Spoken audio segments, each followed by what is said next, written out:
Team একটা information পায়, সেই ইনফরমেশন which was reasonably সঠিক সেটা মনে হয়। তারপরে পুলিশের টিম একটা জায়গায় ইনফরমেশন ছিল কি কোনো একটা বাড়ি মোহাম্মদ বাজার এরিয়া এলাকায় ওখানে illegal cash and gold in huge amount ওখানে ইলিগালি কনসিল করে রাখা আছে। অ্যান্ড যে গোল্ড অ্যান্ড ক্যাশ আছে সেটা একটা সিন্ডিকেট অর্গানাইজ গ্রুপ, যে গ্রুপকে একটা লোক যার নাম মোহাম্মদ নজিবুদ্দিন আলিয়াস টুলু মন্ডল মোহাম্মদ বাজার এরিয়া, ওনার সিন্ডিকেটেড ক্রিমিনাল অ্যাক্টিভিটি গ্রুপের লোকের কাছে রাখা আছে।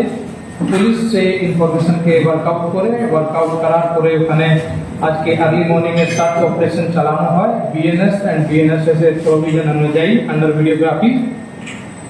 মর্নিং থেকে সার্চ অপারেশন এখন কন্টিনিউ চলছে। এখন অবধি যে ওখানে পাওয়া গেছে প্রায় 28.5 কোটি ক্যাশ অ্যান্ড 15 কেজি গোল্ড বার, এটা ওখান থেকে রিকভারি হয়েছে। লিগাল ফর্মালিটিগুলো চলছে ওখানে।